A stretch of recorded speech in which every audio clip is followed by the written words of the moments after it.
bom estar aqui com vocês, num dia tão bonito para a gente poder comemorar o Dia Internacional da Mulher. Muita honra e emoção poder estar aqui hoje partilhando minha energia nesse dia dedicado à luta feminina por respeito e oportunidades. Dia que significa a vitória sobre muitas batalhas e perdas. Olho para trás e relendo toda a minha caminhada, repleta de sucessos, fracassos e muita aprendizagem. E no aconchego dos meus 72 anos, inicio mais uma nova etapa profissional.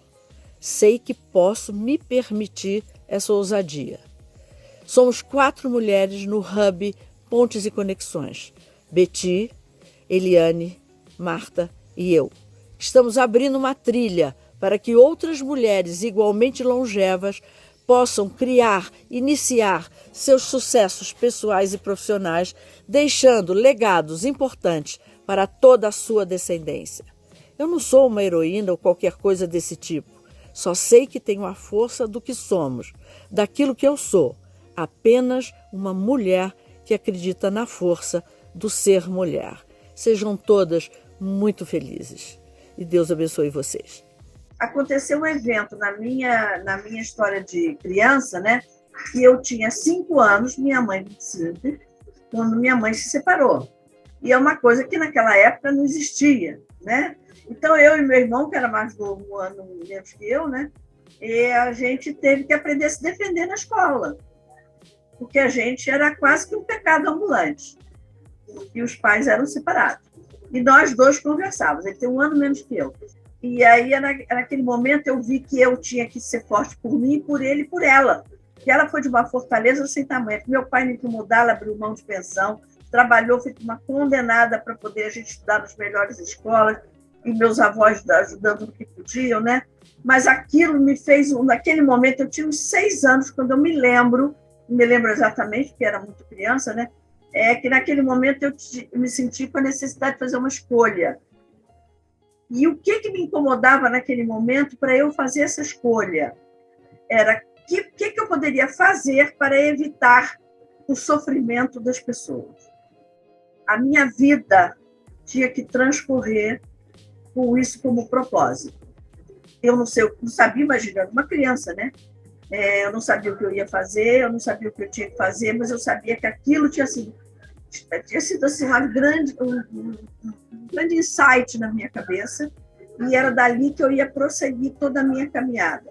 E todas as vezes que eu mudei o rumo da minha vida profissional e pessoal, eu tinha isso em mente.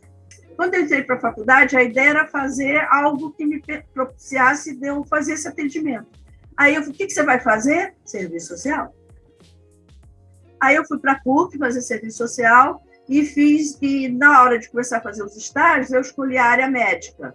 Eu queria ver o sofrimento mais de perto, de que recurso eu podia levantar para minimizar aquele sofrimento ali. Aí eu fui fazer no hospital público do Rio de Janeiro, um hospital bem pequeno, atrás do Hospital Souza Guiar, que todo mundo, pelo menos de televisão, conhece, que é o Hospital Moncorvo Filho. Clínica ginecológica, onde a gente diariamente convivia com esterectomia e mastectomia.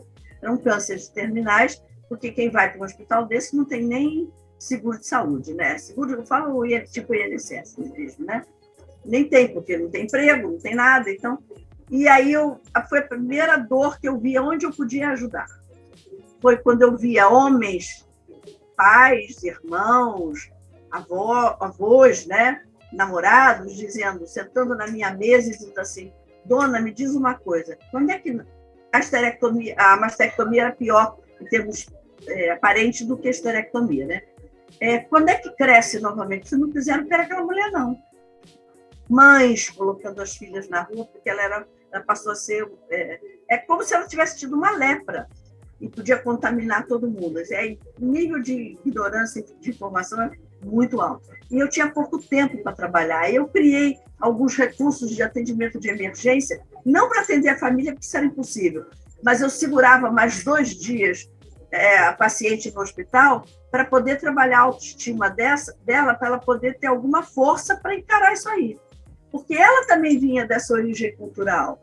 Então, ela tinha, por exemplo, na perda do útero, na cabeça dela, ela tinha perdido a feminilidade, que não é verdade, tem nada a ver, né?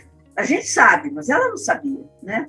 E a mastectomia era pior ainda, porque ela não conseguia esconder. Gente, vamos pensar em 1970, 71, o que tinha? Eram os sutiãs de uma borracha dura e pesada que algumas senhoras faziam de voluntária e elas saíam com aquilo só para não ficar o vazio. E quem chegava lá e fazia esterectomia, mastectomia, era radical. Quando eu saí, eu falei, preciso fazer psicologia, porque eu preciso desesperadamente desse conhecimento. Aí eu voltei para a faculdade, fiz aproveitamento de estudos e entrei na faculdade de psicologia. Nesse interim, abriu vaga no Hospital Montoro Filho para fazer o que equivale na medicina de residência médica. Trabalhei com crianças com paralisia cerebral, e a coisa que eu via que se encaixava muito no meu propósito de vida era trabalhar os pais das crianças com alguma síndrome, porque a grande dor deles é o que eu faço se eu morrer primeiro. Você sabe que eu trabalho com pessoas com síndrome de Down, envelhecimento e síndrome de Down. Então, são idosos com a síndrome, com 62 anos. E é uma coisa que hoje você vê mais, mas naquela época não tinha.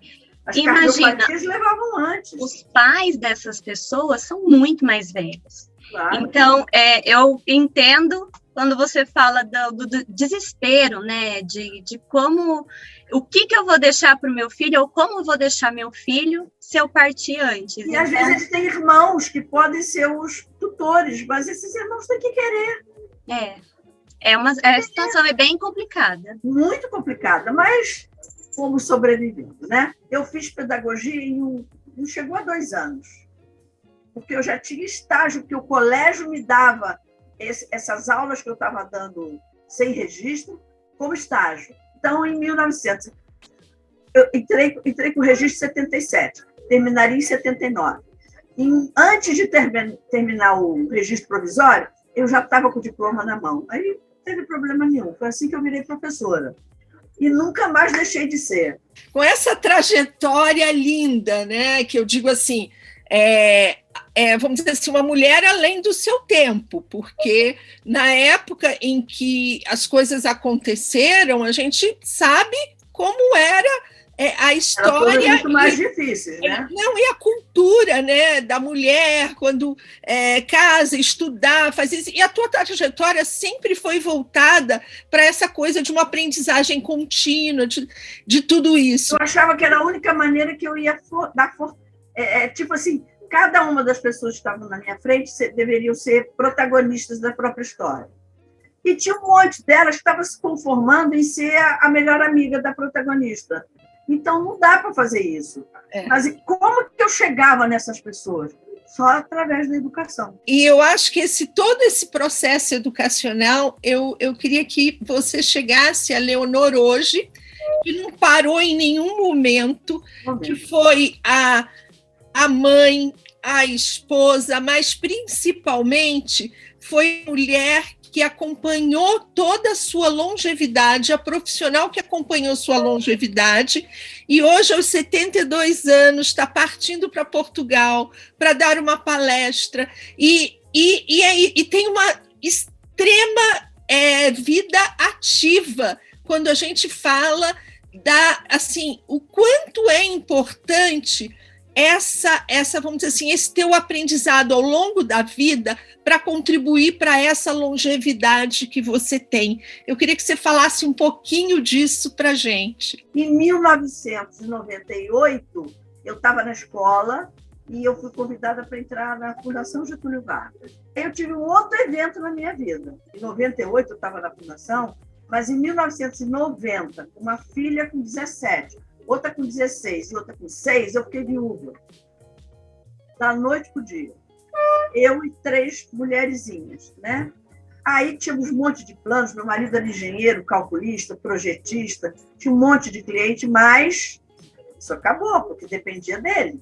Né? Eu tinha um bom seguro, eu casara própria, não tinha problema nenhum, mas tinha outras coisas envolvidas, né? E eu tinha que trabalhar o dobro. É aí que eu despertei que estava na hora de eu fazer um corte na minha história. Já tinha feito quando eu mudei do serviço social para a psicologia.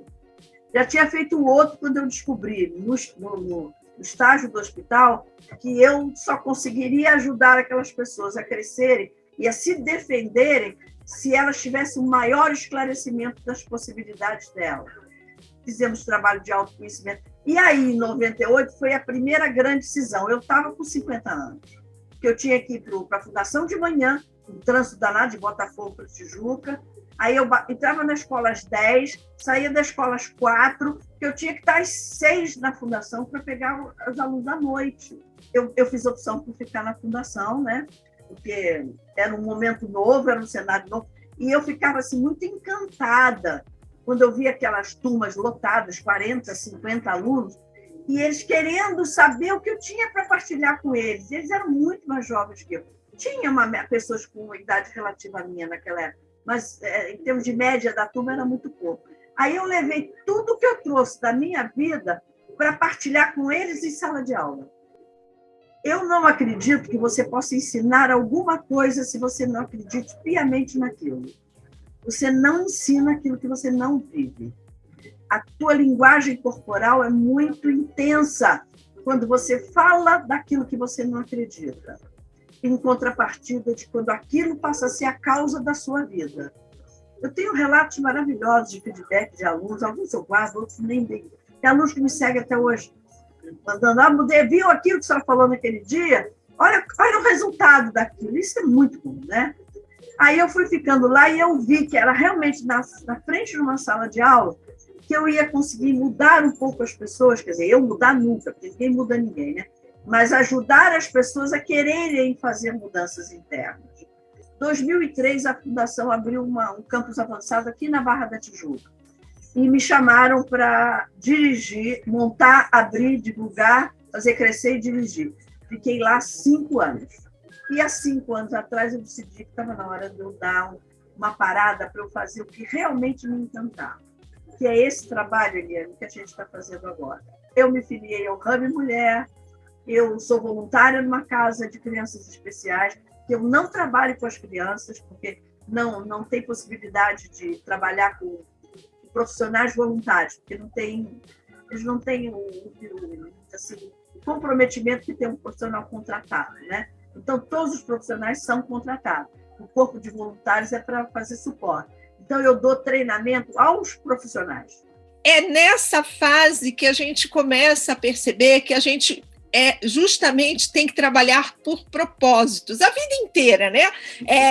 A gente diz que quanto mais cedo, melhor a gente pensar nessa longevidade, mas nunca é tarde, porque você vê teu exemplo aí, e há só 5 anos atrás, você já desmistificar um pouco dessas coisas assim, eu dei uma diminuída. Não, o trabalho voluntário, ele é tão imenso quanto na hora que você vai trabalhar num hub, né, ou vai fazer um outro tipo de trabalho. A única diferença é que agora tem um propósito muito firme nessa nova fase. Nessa nova fase, eu estou ligada também na questão dos hubs, porque um assunto que me interessa muito, que a gente fala muito pouco, a gente fala muito de violência doméstica, que os hubs tratam da mulher com suas dificuldades, né? Suas agressões, né? E a gente fala muito pouco da violência psicológica, porque ela não tem marcas físicas. Então, é aquele negócio, isso é fricote dessa criatura, a falta de um tanque de roupa para lavar. Não, é dolorosíssimo. E aos 65 anos, eu sentei para conversar com ela. Eu falei, mãe, estou com vontade de fazer uma mudança, uma guinada na minha vida. E eu estou querendo dar uma guinada, porque tem muito sonho ainda na minha cabeça, que eu quero trabalhar, e eu quero trabalhar com esse público, porque esse público sou eu, é você. E nós duas estamos aqui ativos, porque a minha mãe apareceu um câncer e matou em 6 meses. Até então, eu estava ótimo. Né? Você, aos 72 anos, falando para a gente com essa vivacidade, né? E toda essa, vamos dizer assim, e toda essa paixão pelo que você faz, a gente tem que... Eu tenho que tirar o chapéu e dizer, este é o caminho da longevidade. Este é o caminho da longevidade. É muita alegria, é muito tesão, vida sexual ativa, pelo amor de Deus. As pessoas de longevidade têm direito a tudo que elas quiserem e puderem, né? Sei lá com que companheiros vão fazer, ou companheiros, porque nós estamos falando de uma né? De uma faixa, não estamos falando de um gênero, né? E precisa de alegria, precisa de energia, precisa ter sonho. Eu acho que a gente começa a morrer no dia que a gente para de sonhar. Nosso Pontes e Conexões, ele é um sonho. É um sonho. Olha quanto tempo nós estamos tentando ajustar para... A gente não desanima. Quantos desanimaram no nosso caminho? Desistiram, foram pulando fora do barco no meio do nosso caminho. Ficamos nós. Eu aprendi na minha vida, ao longo da minha vida, que tem 2 sentimentos que o ser humano não consegue realizar. Uma vez impactado por eles, ele vai sofrer com aquilo a vida inteira. Injustiça e ingratidão. E quando você olha as pessoas 50 a mais sendo tratadas como descartáveis, a sensação de injustiça e ingratidão dentro delas fica tão volumosa, tão potente, que eu não sei como é que as pessoas têm coragem de olhar para aquele ser e não ver o que elas estão fazendo. Muito obrigada. Eu só tenho que agradecer por essa história linda e você trouxe para a gente para levar essa inspiração sobre a longevidade. E eu acho um recado que eu posso deixar para todas as meninas 50 a mais: não olhem para fora, olhem para dentro. O brilho vem de dentro, não vem de fora para dentro. Todo mundo tem com o que brilhar. Acredite nisso, sonhe muito, viva intensamente, seja muito feliz. A ciência da felicidade está aí, né? E não pensa no amanhã. Seja gloriosa hoje.